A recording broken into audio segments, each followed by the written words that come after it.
지나친 욕심 때문에 인생이 망할까봐 두렵습니다. 사랑하는 남자친구와 결혼을 앞두고 일생일대 고민을 하고 있습니다. 남자친구는 지금이 집값 상승 끝자락이라며 더 늦기 전에 청약을 넣자고 했어요. 어디에 있는 건지 보지도 않고 일단 넣고 생각해 보자고 하더라고요. 이런 상황에서 청약을 계속 가져가는 게 맞을까요?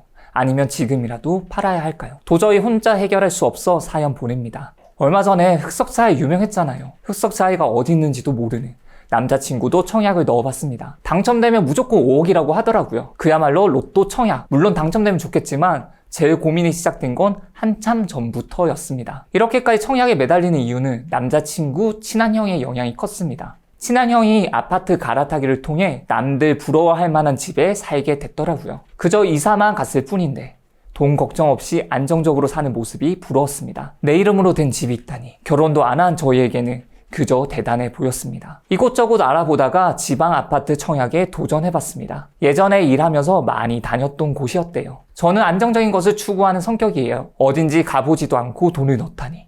저에겐 너무 무서웠습니다. 올해 같이 가볼 일이 생겨서 들렀는데 본인이 생각했던 것과는 달라서 바로 팔아버리겠다고 하더라고요. 사람 욕심이 끝도 없다는 게 이런 걸 두고 하는 말일까요? 여기서 그치지 않고 하나 더 도전했습니다. 부동산 사장님 말만 듣고 여기는 무조건 오른다며 호언장담합니다. 한 번도 가보지 않아서 주위에 뭐가 있는지 몰라요. 그동안 여유롭지 못한 가정생활을 보냈습니다. 그래서 미래의 자녀들에게는 남부럽지 않은 생활을 누리게 해주고 싶습니다. 자녀가 힘들 때 언제든 저에게 기댔으면 좋겠습니다. 살 집만 있어도 행복해하는 사람들 많은데 너무 큰 욕심 부리는 건 아닐까 걱정됩니다. 주인님, 돈 걱정 없이 행복하게 산다는 게 가능한 걸까요? 행복하게 살 수 있게 구해주위에서 한 번만 도와주세요.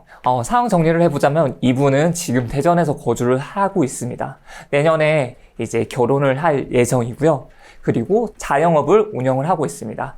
지금 남자친구, 여자친구가 두 분이 각각 다른 자영업을 하고 계시고요. 월 수입은 900만 원인데 이분이 사연을 봤을 때 놀랬던 건 정말 열심히 노력을 해서 이 월 수입 900만 원을 만드셨더라고요. 그리고 지출은 어렸을 때부터 절약하는 습관이 좀 갖춰져 있어서 수입이 늘어나지만 지출은 그대로 유지를 하고 있기 때문에 어떻게 보면 흑자 구조로서 더 많이 만들 수 있는 구조를 가지고 있습니다. 네, 월브닷컴에 보내주신 재테크 고민이에요. 첫 번째 질문, 마지막이라고 생각되어 급한 마음에 덜컥 청약을 넣었습니다. 현재 지방에 2개 가지고 있는데 들어가서 살아야 할지 팔아야 할지 고민이 됩니다. 그리고 두 번째 질문은 저와 남자친구는 경제적 안정이 최우선입니다. 집값 상승 끝 무렵인 지금 갈아타기에 도전해도 괜찮을까요? 이 두 가지 질문입니다. 안녕하세요. 네, 안녕하세요. 네. 수님이라고 제가 부르도록 하겠습니다. 네. 좀 제가 다시 정리를 해드리면 청약으로 해서 이제 2개가 당첨이 되셨는데 조금 좋은 중소도시에 대형 평형이 당첨이 되셨어요. 그리고 하나는 그냥 중소도시에 30평대 아파트를 당첨이 되셨는데 사실 이 2개 당첨이 되시면서 아마 처음에는 몹시 기뻤을 것 같습니다. 왜냐면 그때 자체가 상승장이었으니까.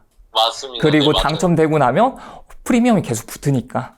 네, 맞죠? 맞아요. 그러다가 이제 시장이 조금씩 좋아지지 않으니까 조금 급해지죠, 마음이. 내가 잘못한 거 아닌가 생각도 들고 불안해하기도 하고. 아마도 이 부분은 지금 순임뿐만이 아니라 방송을 듣고 계신 분들도 많이 고민을 하실 거예요. 이제 내가 청약을 받았는데 또는 내가 집을 샀는데 가격이 이제 처음에 오를 때는 괜찮았다가 이제 내려가니까 이제 조급해지는 부분들이 반성이 되고 그리고 불안해지는 거 똑같을 거거든요.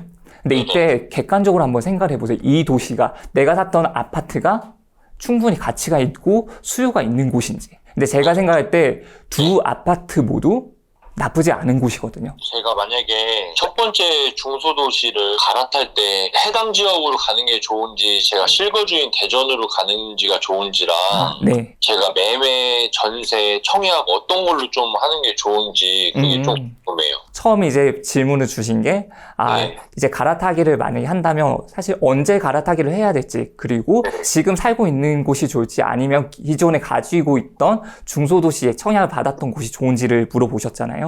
네네. 네, 저는 일단 우선 대전 쪽으로 이사를 가셨으면 좋겠습니다. 왜냐면 실거주다 보니까 내가 네네. 조금은 더 살아가면서 편하고 일자리까지 이동을 하는 것도 편한 곳이 더 좋다고 생각을 하고요. 그리고 대전이란 지역 자체도 너무나도 좋기 때문에 저는 대전을 먼저 추천을 드리고 싶습니다. 제가 한번 설명을 드려볼게요. 저는 주로 카카오 맵에서 먼저 보는 편이거든요. 저는 여기 레이어라는 부분이 있는데 여기서 법정 경계, 행정 경계는 저는 법정 경계를 보고 있습니다. 이렇게 하면 지역구가 어디 있는지 다 나오거든요. 네. 그리고 나서 대전이라고 하면 쭉 밑에 있잖아요. 네. 대전이 여기 있습니다. 여기서 하나를 더 클릭을 하자면 여기 다시 레이어에 가셔가지고 지적 편집도를 클릭을 해보시면 빨간색, 파란색, 노란색이 나옵니다. 여기서 보시면 특징들이 보이는데 대덕구, 동구, 중구, 서구, 유성구 이렇게 5개 구로 이루어져 있잖아요. 여기서 이제 상업시설이 먼저 발달을 한 곳을 보게 되면 여기 동구 쪽, 중구 쪽 이렇게 크게 해서 상업시설이 좀 발달한 게 보입니다. 이 빨간색이 상업시설이라는 뜻이거든요. 네. 근데 이 상업시설이 발달을 하게 된 이유를 보자면 철도가 이렇게 연결이 돼 있어요. 철도가 연결되어 있는 곳에 먼저 중심지로서 역할을 한 거예요. 어떻게 보면 구도심이라고 볼 수가 있는 거죠. 그래서 동구랑 중구에서부터 대전은 발달을 하기 시작했습니다. 그 뒤에 빨간색이 어디가 보이세요? 그 다음에 큰 부분. 그 다음에 여기 유성구랑 대덕구 사이인 것 같아요. 네, 유성구와 대덕구 사이 이쪽 서구에 있는 곳이죠. 네네. 네, 서구라는 곳도 아마 대전에 거주하시다 보면 상당히 많이 들어보는 곳일 겁니다. 이제 동구랑 중구 다음이 이제 서구에 많이 발전하면서 새 아파트가 들어왔죠. 그 다음이 이제 유성구예요. 도안 신도시가 있는 유성구입니다. 그리고 서구라고 한다면 아마 많은 분들이 기억을 하고 있는 둔산동이 있는 곳이에요. 예를 들어서 대구라고 하면 수성구에 범호동이라고 딱 떠오르듯이 대전하면 서구에 이제 둔산동이 떠오르게 되거든요. 네, 맞아요. 그만큼 좀 사람들의 인식이 상당히 좋은 곳이라고, 좀 브랜드가 되어 있는 곳이라고 볼 수 있습니다. 그리고 이제 유성구로 가면 도안 신도시가 있을 거고 조금 더 위에 빨간색으로 되어 있는 부분이 있죠. 네. 이 부분에는 노은동이 있고요. 여기가 열매마을 쪽에 있는 곳이에요. 네네, 맞아요. 제가 이렇게 전체적으로 좀 봤습니다. 대전은 크게 보게 되면 빈 땅이 많지가 않아요. 그래서 이제 산을 제외하고 대전 내에서 집을 짓기는 새로운 건축을 하기에는 사실 어려움이 있거든요. 그러면 재개발, 재건축을 해요. 그러면 동구나 중구 같은 도시는 구도심으로서 오래되었으니까 여기는 이제 재개발 또는 재건축을 하겠죠. 여기는 이제 서구 같은 경우, 두산동 같은 경우는 90년대 아파트가 많이 있습니다. 그리고 이제 도안 신도시 같은 경우는 2010년대 아파트들이 많이 있죠. 이렇게 이제 크게 보고 이 중에서 어느 지역을 가장 가고 싶으신지를 먼저 물어보고 싶었어요. 저는 도안 신도시 쪽이요. 그 이유가 혹시 있을까요? 제가 일하는 직장 주변이랑 이제 결혼할 친구의 직장 주변이 그쪽이라서 네. 네, 출퇴근이 좀 용이할 것 같고요. 네. 그 다음에 어쨌든 신도시니까 인프라라던가 새로 지은 아파트의 그 쾌적한 환경 때문에 좀 선호하게 된 것 같아요. 도안 신도시 같은 경우는 가격이 이제 30평대 기준으로 5억에서 7억 정도로 형성되어 있고요. 이제 여기를 위치를 하는 거죠. 그리고 대전광역시청 바로 옆에 있는 이제 둔산동이라고 한다면 여기는 구축 아파트들이 밀집되어 있는데 좀 비싼 아파트는 10억, 조금 저렴한 아파트는 7억. 조금 외곽에 있는 아파트들은 5억 조금 언저리에서 왔다 갔다 하고 있습니다. 네. 둔산동이 가장 비싸고 여기 있는 월평동과 조금 더 둔산동의 아래에 있는 탐방동이 그 다음 가격을 형성하고 있는 편이에요. 저는 이 두 곳 지금 소득으로 봤을 때 그래도 돈을 꽤 잘 모으실 수가 있죠. 한 달에 600만 원 이상씩을 모으실 수가 있잖아요. 이제 그거 차근차근 모아 나간다면 저는 둔산동 또는 이렇게 서구에 있는 둔산동, 탐방동, 월평동 또는 도안 신도시 쪽을 한번 잘 보시면 좋을 것 같고요. 이걸 볼 때 어떻게 하면 내가 잘 갈아탈 수 있을지를 고민을 하고 있으시잖아요.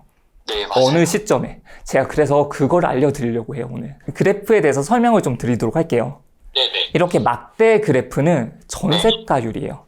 전세가율이라는 게 매매가 대 전세가가 얼마의 비율로 가지고 있는지죠. 그러면 이게 전세가율이 높으면 높을수록 전세가랑 매매가랑 붙어 있다고 볼 수가 있어요. 예를 들어 3억짜리 아파트에 2억 7천이 전세가 껴져 있으면 전세가율은 90%가 되는 거예요. 그리고 그 다음 파란색으로 보이는 지표가 주택 구입 부담 지수예요. 네네. 이 지수는 분기별로 한 번씩 나오는 건데 2004년도부터 나오기 시작했습니다. 이 지표를 뜻하는 거는 내가 주택을 구입했을 때 얼마만큼의 부담이 있는지를 지표로서 나타낸 거예요. 그러면 이제 여기에 영향을 끼치는 요소들이 중요한 거예요. 내가 주택을 샀을 때 부담을 주는 요인이 뭐가 있을까요? 주택 가격이 부담이 되겠죠. 네. 대출을 받으면 대출 금리가 부담이 되겠죠. 네, 맞아요. 그 다음에 하나가 더 있어요. 이제 내 소득이죠. 아, 내 네. 소득이, 그러니까 이렇게 보면 돼요. 아파트 가격, 그 다음 대출 금리, 내 소득, 이 세 가지가 있으면 이런 소득이 내가 높아지거나 아파트 가격이 싸지거나 네. 대출 금리가 줄어들게 되면 주택을 구입을 했을 때 부담이 좀 적어질 수가 있는 거잖아요. 네네. 대신 반대로 내 월급은 줄어드는데 집값은 오르고 금리가 올라가게 되면 주택 구입 부담 지수는 올라갈 수가 있겠죠. 네, 맞아요. 이걸 뜻하는 거예요. 빨간색 그래프는 매매 지수인데 매매 지수는 여기 KB에서 나오는 지표를 가져왔습니다. 이렇게 봤을 때 제가 평균선을 한번 따져봤어요. 그랬더니 주택 구입 부담 지수 같은 경우는 네. 평균이 20년 평균이 56.6 정도가 돼요. 그리고 전세가율 평균 같은 경우는 66.5 정도가 돼요. 자, 그러면 저는 이제 두 개가 동시에 만족하는 시점이 정말 집을 사기가 좋은 시점이라고 생각을 하거든요. 이 대전에 국한된 것뿐만이 아니에요. 다른 지역을 볼 때도 비슷하게 볼 수가 있거든요. 이 지표를 보면서 그럼 겹쳐지는 곳은 언제일까를 보면 2012년부터 2020년 초반까지예요. 네, 그 정도가 겹쳐지는 시기거든요. 전세가율이 이제 66.5%가 넘고 주택 구입 부담 지수가 이제 56 아래쪽으로 오는 시기. 그러면 이때 집을 매수를 하게 된다면 저는 그래도 저점에서 매수를 하는 게 아닌가 생각이 됩니다. 갈아타기도 마찬가지예요. 가격이 낮았을 때라면 내가 비싼 아파트랑 그리고 조금은 더 저렴한 아파트의 차이가 많이 나지 않겠죠. 근데 반면에 이 시기가 지나서 많이 오르는 시점이라면 좀 좋은 아파트들은 가격이 많이 올라가 있겠죠. 네. 가격이 조금 덜 좋은 아파트는 가격이 조금밖에 안 오르겠죠. 네. 그 가격의 격차가 더 벌어질 수가 있는 거예요. 그렇기 때문에 가장 시기가 좋은 시점이라고 한다면 전세가율 평균이 66% 위에 그리고 주택 구입 부담 지수가 56.6보다 낮을 때 이 시점이라고 볼 수 있습니다. 그럼 제 지도를 보고 한 번 더 말씀을 드리도록 할게요. 저는 아파트 실거래가 앱을 좀 잘 사용하는 편이거든요. 제가 이걸 보여드리는 이유는 이 전부채의 실거래가를 좀 아실 수가 있습니다. 예를 들어서 제가 조금 전에 말씀을 드렸던 여기가 이제 둔산동이에요. 둔산동의 위쪽에 보면 샘머리 2단지라고 있습니다. 여기를 클릭을 하게 되면 이 아파트의 실거래가 쭉 나오게 돼요. 자, 그러면 실거래를 딱 보니까 지금 이렇게 2012년부터 제가 2020년 정도라고 말씀을 드렸잖아요. 네네. 이때는 가격이 어때요? 꾸준하게 그냥 똑같아요. 그쵸. 그리고 나서 2019년부터 20년까지 좀 올라가 있죠. 만약 2020년에 집을 샀다면 네. 그럼에도 불구하고 그 저렴한 가격에 샀다고 볼 수가 있겠죠. 아, 네. 이 교집합을 잘 기억을 해주시면 좋을 것 같아요. 그리고 그 뒤로 많이 올랐다가 다시 내렸다가 최근에는 조금 반등한 것으로 보입니다. 그리고 한 가지 더 말씀을 드릴게요. 어쨌든 부동산 공부를 계속 하면서 내가 어떤 선택을 했을 때 가장 좋은 효과를 얻을 수 있을지를 보는 거잖아요. 네. 이때 아파트 실거래가 어플도 있고 사이트도 있거든요. 이 두 개가 상당히 도움이 될 겁니다. 여기 네. 비교 탭이 있어요. 비교 탭. 비교를 한번 해보겠습니다. 네. 샘머리 2단지를 한번 클릭을 하고 그리고 면적을 한번 보도록 할게요. 31평을 클릭을 하고 추가를 눌러보도록 하겠습니다. 그리고 위에 두 개를 없앨게요. 자, 그리고 노은동 쪽으로 가보도록 할게요. 지족동, 노은동 쪽으로 가서 열매 1단지랑 한번 비교를 한번 해보도록 하겠습니다. 여기 아파트에서 이제 34평을 클릭을 한번 해볼게요. 네. 자, 이때 가격이 2006년도부터 가격이 어떻게 돼요? 거의 똑같죠. 네. 그리고 2012년, 13년까지도 거의 똑같습니다. 거의 2015, 16년도까지 거의 똑같죠. 제가 어떤 말씀을 드리고 싶냐면 실제로 시장이 좋지 않을 때 아파트 가격이 반등하지 않았을 때는 입지가 좋은 곳과 입지가 그보다는 좀 덜한 곳들이 가격이 거의 비슷해요. 그러니까 갈아타기를 할 때 너무나도 좋은 시점이 될 수가 있는 거거든요. 예를 들어서 내가 지금 열매마을에 살고 있는 사람이라면 지금 파란색이 열매마을이고 빨간색 샘머리 2단지잖아요. 둔산동에 있는. 네네. 그렇다면 파란색에 내가 만약 거주를 하고 있으면 이제 내가 이 지역들, 대전이라는 지역을 다니는 거죠. 그러면서 이 지역들이랑 비교를 하면서 여기가 입지가 좋은데 가격이 비슷하네? 이런 지점들을 찾아서 갈아타기를 하는 거예요. 아, 네. 자, 그럼 이렇게 봤을 때 내가 지금 열매마을에서 거주를 하고 있어 라고 한다면 언제가 갈아타기 적기일까요? 18년도 이전일 것 같아요. 그쵸, 18년도 이전일 것 같죠. 그런데 하나가 더 있습니다. 지금 제가 가리키는 곳 보이시나요? 네네, 보여요. 이 시점은 기회가 아니었을까요? 그랬을 것 같아요. 거의 하락되면서 비슷한 시기가 된 것 같아요. 그렇죠. 그렇기 때문에 상승장에서도 기회가 있는 부분이 있고요. 하락장에서도 기회가 있는 부분이 있습니다. 정말 관심 깊게 보고 있어야지 이런 기회를 포착을 할 수가 있는 거예요. 아, 가격이 내려가니까 나는 이제 갈아타기가 안 되겠어. 가격 올라가니까 갈아타기가 안 되겠어가 아니에요. 네. 다니면서 계속해서 가격을 보고 내가 가지고 있는 아파트 대비 얘가 얼마인지를 계속 보는 거죠. 그 다음에 얘를 사야 될지 말아야 될지 또는 갈아타야 될지 말아야 될지 그 고민을 계속 해보실 수가 있어요. 물론 시장이 안 좋을 때는 내가 가지고 있는 아파트를 매도하는 것도 쉽지가 않습니다. 그런데 가격이 올랐을 때 이 아파트 가격의 차이는 거의 2억이 넘게 나거든요. 근데 가격이 조금 좋지 않을 때, 시장 자체가 좋지 않을 때는 이것보다는 훨씬 더 작은 금액으로 갈아탈 수가 있는 거예요. 혹시 지금까지 다 이해되셨을까요? 네. 이해되고 너무 신기하네요. 여기서 조금 더 말씀을 드리자면 내가 아는 곳부터 계속해서 실제로 발을 밟으면서 돌아다니셔야 돼요. 네. 네, 지금 이제 도안신도시 근처에서 네. 이제 두 분 근무를 하신다고 하셨잖아요. 네. 출퇴근이 편한 곳이라고 하셨잖아요. 그러면 도안신도시에 있는 아파트의 가격은 일단 전부 다 알고 있어야 돼요. 전체적으로 제가 조금 전에 말씀드렸듯이 5억에서 7억 정도 이게 아니라 제일 대장의 아파트 호반 베르디온 같은 경우는 7억, 7억이에요. 그리고 그 옆에 있는 아파트, 그 아래쪽에 있는 아파트는 얼마인지를 머릿속에 그려줘야 돼요. 그려줘야지, 왜냐면 내가 가지고 있는 아파트랑도 비교를 할 수 있고 돌아다니면서 보는 아파트들이랑 비교도 할 수 있기 때문에 그런 아파트들 중에서 내가 거주하기도 편하고 그 중에서 저렴한 아파트, 상대적으로 좀 저렴한 아파트를 매수할 수 있다면 저는 그게 바로 갈아타기의 적기라고 생각하고 있습니다. 제가 네. 이제 궁금한 부분은 이제 아파트에 대한 부분은 어느 정도 해소를 많이 해주신 것 같아서 괜찮은데 이제 제가 모으는 소득 대비 네. 그 돈을 어떻게 운영해야 될지를 좀 잘 모르겠더라고요. 그렇죠. 네, 지출은 없어서 돈은 잘 모으는데 그 돈을 저는 그냥 예금에만 다 묶어놓고 있거든요. 네. 저희가 주담대를 받으면 둘이 버는 소득에서 어쨌든 여유 자금이 생길 텐데 네. 그런 여유 자금으로 다른 걸 더 투자를 해야 될지 아니면 성실하게 주담대 대출 이자를 갚는 게 나을지가 좀 고민인 부분도 좀 있거든요. 네. 지금 제가 수님의 상황이라면 저는 우선 투자를 하는 것보다는 주담대를 계속해서 갚아 나갈 것 같습니다. 제가 왜 그렇게 말씀을 드리냐면 투자를 진행하려고 한다고 해도 분명히 시간이 필요하거든요. 내가 조금 더 연그는데 시간이 필요해요. 좋은 투자를 하기 위해서는 제가 처음에 이제 부동산 투자를 시작하고 나서 거의 1년이 넘도록 투자를 못 했거든요. 네. 그럼 최소한 지금 수님 같은 경우는 제가 알기로는 아파트 입주하는 시기가 얼마 안 남은 걸로 알고 있거든요. 맞아요. 그쵸. 근데 그 돈을 가지고 투자를 한다는 거는 사실 좀 빠를 수도 있습니다. 네. 알겠습니다. 저는 지금 주담대를 갚아 나가면서 네. 투자를 만약에 생각을 한다라고 한다면 그 투자를 하고 싶은 지역에 네. 내가 주말이면 주말 시간이 날 때마다 계속해서 공부를 하고 가볼 것 같아요.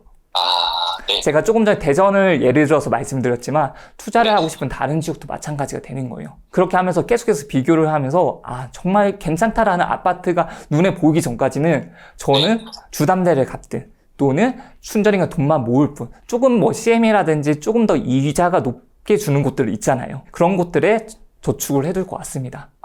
네. 알겠습니다. 따로 이걸로 투자를 하는 생각은 조금 더 미루셔도 괜찮아요. 왜냐하면 지금까지 앞에서 공부를 하지 않고 투자를 했던 경험이 있잖아요. 청약을 2개 넣으셨잖아요. 네네, 맞아요. 네, 그거 하고 나서 어땠어요? 그러니까 지금처럼 똑같은 것 같아요. 이제 그쵸. 공부를 안 하고 무턱대고 신청을 했다가 되니까 이제 그 뒤에 후회를 하고 뒤에 감당을 하는 스타일이었던 것 같아요. 네. 그러니까 똑같은 결과가 또 나올 수도 있다는 거예요. 네. 이게 뭐냐면 내가 행동이 바뀌지 않으면 네. 결과도 바뀌지 않아요. 내가 행동이 바뀌어야지 결과가 바뀌는 거거든요. 네네, 맞습니다. 그렇다면 지금 이번 기회가 어떻게 보면 조금은 더 복귀를 해볼 수 있는 부분이 있는 거예요. 내가 이렇게 하는 게 아니라 오히려 확신이 있는 투자를 했다며. 지금 그래도 제가 말씀을 드렸잖아요. 지금 가지고 있는 분당권 2개 자체가 네. 나쁘지 않다고. 그렇기 때문에 하나는 좀 장기로 가져갈 수 있을 거고 하나는 좀 어느 정도 손실이 없는 구간에서 매도를 하면 된다고 말씀드렸잖아요. 네네, 맞아요. 저는 그게 확신이 있어서 드리는 말씀이거든요. 알겠습니다. 그러면 저도 말씀해주신 대로 좀 일단 공부를 하고 준비를 한 다음에 투자를 하는 걸로, 네. 복귀하는 시간을 갖겠습니다. 전 진짜 그렇게 하셨으면 좋겠어요. 제가 이 사연을 다 읽고 뽑았던 이유도 네네. 정말 열심히 사셨는데, 실수를 한 것 같은 기분이 계속 들게끔 하는 상황에 처해져 있는 거예요. 그리고 맞아요. 이 사연 자체가 다른 분들도 비슷하게 느낄 것 같거든요. 왜냐면 네. 내가 열심히 일을 해가지고 돈을 모아서 집 한 채를 샀는데 내가 뭔가 실수하는 느낌이 들고 한 부분들이 있잖아요. 네. 사실은 길게 보면 그게 아닐 수도 있는데 대신에 네. 한번 이렇게 하고 나서 네. 이제 결과가 나왔어요. 근데 그 다음 결과는 내가 선택을 할 수가 있는 거죠. 그 선택이 바른 선택으로 가게끔 하는 그 징검다리가 되면 되는 거예요. 아, 네. 지금 수님 같은 경우는 나이가 30대 중반이시잖아요. 네, 맞아요. 사실 지금부터 경험할 수 있는 게 너무나도 많거든요. 그 중에서 네. 몇 가지 경험만 제대로 된 좋은 경험만 하신다면 사실 노후 준비는 크게 걱정을 하지 않으실 정도도 되실 겁니다. 아, 네. 알겠습니다. 그래서 준비를 잘 하셨으면 좋겠어요. 네, 감사합니다. 그리고 사연을 여자친구분께서 먼저 써주셨어요. 네. 혹시 옆에 여자친구분도 같이 자리하고 계신가요? 네, 있어요. 네, 좀 바꿔주실 수 있으실까요? 안녕하세요. 네, 안녕하세요. 네, 안녕하세요. 네. 이렇게 사연을 써주셨는데, 쓸 때 어떤 마음으로 좀 써주셨을까요? 솔직하게. 답답해서 썼어요. 근데 이제 써내려가면서 상황을 하나씩 정리해가지고 그냥 말로 평소에 했던 거랑 다르게 글로 쓰니까 더 답답하더라고요. 사연 쓰면서 좀 제대로 알고서 빨리 정신을 좀 차렸으면 좋겠다. 앞으로는 말씀하신 것처럼 같은 실수가 되지 않고 좀 기회가 될 수 있었으면 좋겠다 생각을 해서 사연을 썼는데 뽑아주셔서 정말 감사합니다. 혹시 걱정하시는 부분은 좀 해결이 되셨을까요? 네. 이게 기준을 안 갖고 있고 그리고 전혀 모르던 분야이다 보니까 어떻게 해야 될지를 몰랐는데 그리고 또 미래를 예측할 수가 없어서 네. 저희가 그냥 말로만 어떡하지 했는데 이렇게 확신을 갖게 해주시니까 좀 앞으로 어떻게 대처하고 또 어떻게 공부해야 될지를 좀 알게 됐어요. 사실 그 말이 너무 좀 와닿는데, 지금 같은 상황이 누구한테는 기회가 될 수 있고 누구한테 위기가 될 수가 있거든요. 네. 근데 그게 공부라든지 또는 경험이 없게 되면 이거 찾기가 어려워요. 그 위기를 네네. 기회로 바꾸는 게 너무 어렵거든요. 저는 두 분 다 너무나도 현명하게 잘 하시고 있기 때문에 이후 어떤 상황들이 있던지 잘 해결해 나갈 수 있다고 보거든요. 근데 네. 거기에 대해서 조금은 믿음 같은 게 좀 필요하실 수도 있을 것 같아요. 그 믿음이라는 게 조금 더 간단하게 말씀을 드리자면 이 사람이 하는 일을 내가 믿겠다가 아니라 같이 갈 수 있는 방향을 꿈꾸겠다가 맞는 것 같거든요. 네네. 왜냐면 믿는 거는 사실 이거는 내 의지로 안 될 수가 있잖아요. 네. 근데 내가 같은 길로 가겠다고 꿈꾸는 순간 내가 도움을 줄 수가 있는 거거든요. 네. 이렇게 사연을 보내주시는 것조차 똑같습니다. 도움을 줄 네. 수가 있는 거거든요. 그래서 너무 사연 주셔서 감사합니다. 네. 제가 감사합니다. 10년 후에 목표가 있으신가요? 저는 사실 지금 월부에서 강의를 듣고 있어요. 네. 네, 그래가지고 이것도 신청하게 됐는데 지금 듣고 있는 강의가 너나미님 강의 듣고 있거든요. 내 집만의 기초반이요? 네, 거기서 듣고 있었는데 그냥 원래는 잘 사는 게 목표였었는데 행복하게 잘 사는 게 목표였는데 자꾸 숫자로 구체화를 시키면은 그게 더 가까워질 수 있다고 그러셔서 네. 터무니없기는 하지만 은퇴를 좀 빨리 할 수 있었으면 좋겠고 순자산 한 30억 정도 있었으면은 은퇴 빠르게 순자산 30억. 네. 네. 근데 구체적인 숫자는 있는데 지금의 남자친구와의 그런 삶은 없네요. 목표 중에. 30억이 있으면 같이 행복하게 잘 살고 싶습니다. 행복하게. 네, 혹시 남자친구분은 10년 뒤에 여자친구분이랑 어떤 삶을 살고 싶으신가요? 여자친구랑 어쨌든 저희가 여유롭게 안정적인 집에서 저희의 자녀들을 조금 저희가 못 누렸던 거를 그 자녀들이 누릴 수 있고 저희도 일이 우선이기보다는 저희의 삶이 좀 우선이 돼서 삶에 좀 행복이 있었으면 좋겠어요. 너무 고생 많으셨고요. 꼭 좋은 결과까지 이어질 수 있으면 좋겠습니다. 네, 오늘 귀한 시간 내주시고 많이 알려주시고 배움의 기회를 주셔서 너무 감사합니다. 네, 앞으로 열심히 공부하겠습니다. 네, 알겠습니다. 고생 많으셨습니다. 네, 감사합니다. 네. 오늘 이렇게 전화통화 같이 마무리를 해봤는데, 오늘 방송을 보시는 분들이, 내가 어떻게 기회를 잡아야 되겠다. 이거 하나만은 꼭 기억을 하셨으면 좋겠습니다. 누군가는 이 시간 자체를, 이 순간 자체를 위기로서 받아들이고, 누군가는 이 시기를 기회로서 받아들이는 사람들이 있습니다. 이 두 사람의 차이는 뭘까요? 한 사람은 위기인 줄 알지만 그 안에서 기회를 찾는 사람들이에요. 다른 사람은 위기인 줄 알고 그 위기를 피해가려고 하는 사람이에요. 두 분 중에 어떤 분들이 정말 좋은 기회를 잡을 수가 있을까요? 저는 전자가 우선이라고 생각을 해요. 물론 어려운 상황이지만 여기 안에서 기회를 찾을 수가 있다는 거는 더 좋은 기회가 생기면 그 기회까지도 같이 잡을 수가 있다는 뜻이거든요. 그러면 저희가 해야 될 일은 너무나도 단순해지는 거예요. 지금 이 순간에 기회를 찾기 위해 열심히 노력을 해야 된다는 거. 아파트를 만약에 예를 든다면 내가 내 집 마련을 하고 싶어 라고 생각했을 때 시기가 좋아지면 내 집 마련해야지 이 생각을 가지는 게 아니라 지금부터 내가 살고 싶은 동네를 먼저 다니는 거죠. 그렇게 다니면서 이 아파트를 비교를 하면서 내가 진짜 거주를 한다면 어디에 거주를 하겠어 라고 마음을 먹는 거 첫 번째. 두 번째는 그 아파트의 시세를 계속해서 트래킹하는 게 두 번째. 세 번째는 그 인근에 있는 부동산 사장님들께 연락을 한다든지 직접 방문을 한다든지 그렇게 해야지 내가 다음에 기회가 왔을 때 내가 원하는 가격대가 됐을 때 그런 기회를 잡을 수 있다고 생각합니다. 그래서 여러분들도 지금 이 시기를 기회로서 받아들이시면 좋을 것 같습니다.